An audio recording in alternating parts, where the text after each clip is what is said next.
Birleşken Milletlerinin Halkara Mahkemesi Rusiyani Ukrainada jengni to'xtatmaga talab etdi. Prezident qayd etganine ko'ra, Ukraina Birleşken Milletlerinin Halkara Mahkemesinde Rusiyaga qarshi ochilgan davada g'olib chiqdi.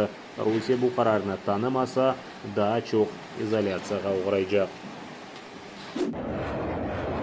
Ukraina harbiy quvvetlari kechinlari dushmanga eng azından 7 raketa, aviatsiya ve artilleriya hujumlarini gerçekleştirdi.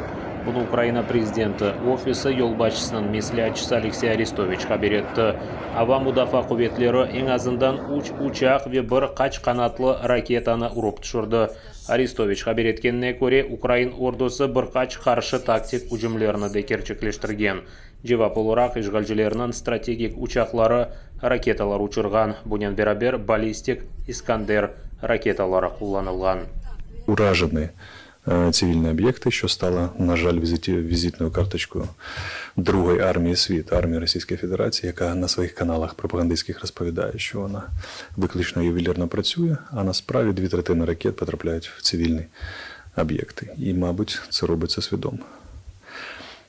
Що стосується загальної ситуації, то навколо України і найбільш гарячих точок на лінії фронту, то вони не змінилися протягом доби і не мають шансів на зміну, тому що Російська Федерація витратила свої ресурси, спробу перекинути найманців з Сирії та Лівії, з ошметки своїх підрозділів з Далекого Сходу, поки їм не вдаються.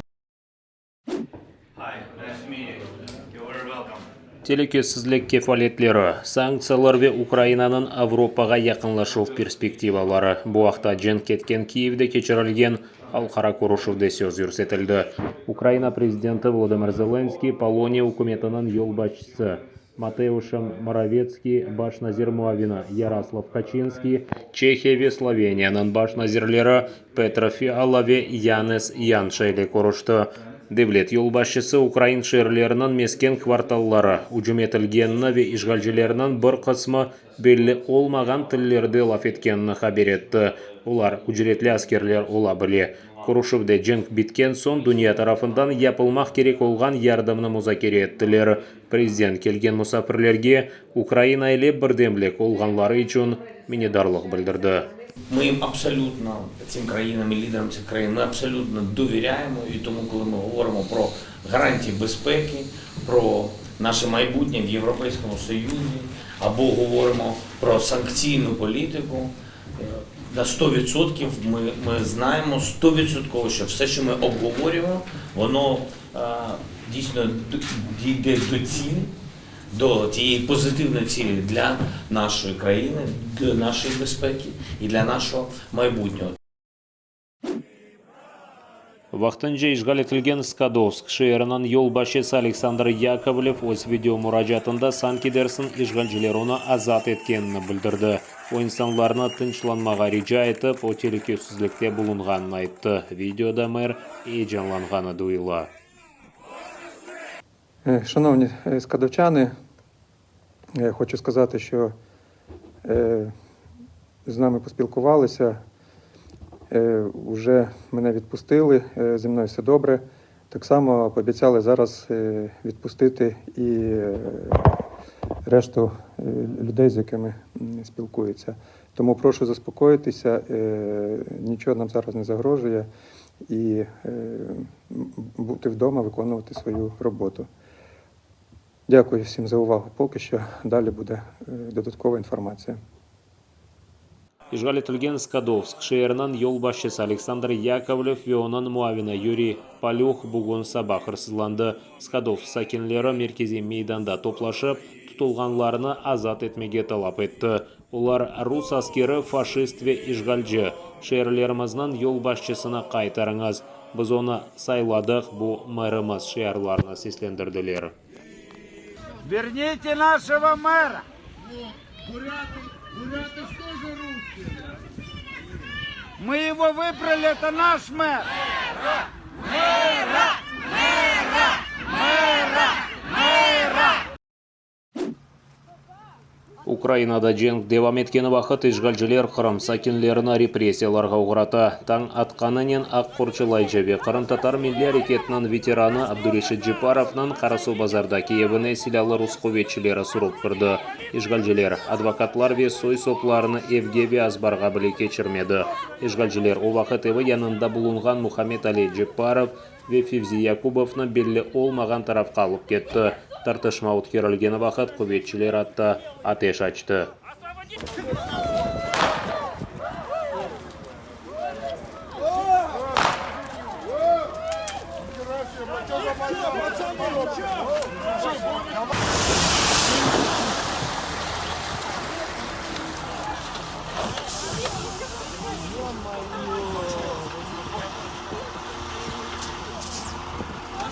Спокойно, спокойно, отошли.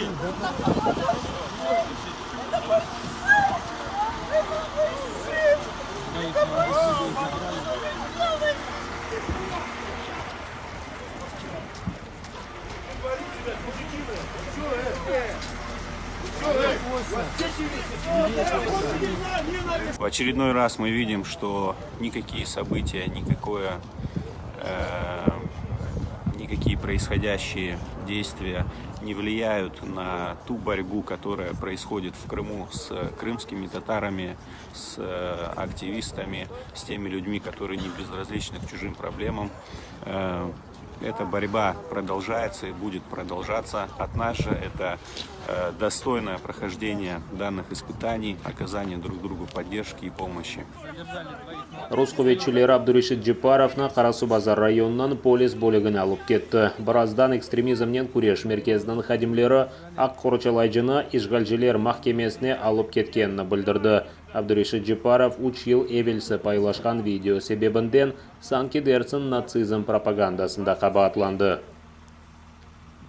Речь шла именно о видеоролике протяженностью 5 минут 41 секунда, где один из авторов известного советского марша, посвященного советским летчикам, есть такая песня, якобы вторила маршу нацистов нацистской Германии, и якобы в этом ролике содержалась не только вот антология этого марша, то есть рассказ о том, кто и как, когда был автором этого марша, а также еще активно демонстрировалась нацистская символика. Ишгалчылар махкемесі Абдурешит Джипаровны 15 күнге әпске ташлады. Украина тыш эшләрен әзірлігінде Қырым татарларынан хырсызланмасы ве эссасыз месулетлікке желп етілмесі тамыр халық тақып етілмесінен девамы деп адландырдылар. Тыш эшләрен әзірінен муавины менеджеп бар. Украина Қырым ве башқа өз топрақларыны ишгалчылардан азат етіп, ишгалчыларны жезалайжақ деп қайдетті. Едема Дудакова оштрафували на 1500 рублів за публікацію символіки, яку він критикував. Так вирішив окупаційний Бахчисарайський райсуд. Делегат Курултаю надуману провину не визнав і наголосив, що опублікована у соцмережі картинка авторства відомого художника є критикою нацистського та комуністичного режимів. Я запостил его в том плане, что в отрицательном виде. Они это сочли как демонстрация. Но я так понимаю, что они так и будут лазить в моем фейсбуке, искать новые дела. Русия меденилешкен Авропа мемлекетлері арасында бұлынмаға лайық дегел ве бұны Авропа шурасында не айет аңладылар. Более етіп тежауыз девлетінің Авропа шурасындан шығарылмасыны Украина тыш эшлері назиры Дмитро Кулеба изатлады. Кулеба айтқанына көре, о Украина елшісі оларақ ве пареде Украин депутатлары еллар демамында Авропа шурасыны Русияны тешкілеттен шығармаға чағырайды. І те, що ця організація, їй знадобилося стільки часу, щоб нарешті зрозуміти, хто є Росія, і що вона не заслуговує банально на те, щоб навіть рахуватися в складі цивілізованих європейських країн. Це зайняло час, але зрештою саме наша правда перемогла.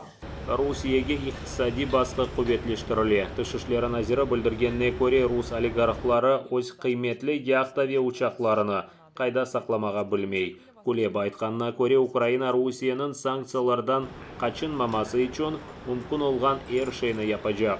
Назир Эмин, бұйық шіркетлер Русия дейшіні тоқтатып, украинлерінің қанында пара қазанмақтан вазгечмелі. Є, звісно, завжди 100 тисяч аргументів про те, що чому вони мають залишитися. Всі ці аргументи є нікчемними. Вони мають піти з моральних міркувань, вони, якщо хочуть зберегти свою репутацію і не займатися бізнесом на крові. І вони мають йти суто з прагматичних бізнес-міркувань, тому що економічна політика Росії, вона абсолютно непередбачувана, і там можуть просто-запросто забрати бізнес, тому що хтось комусь тепер не сподобався.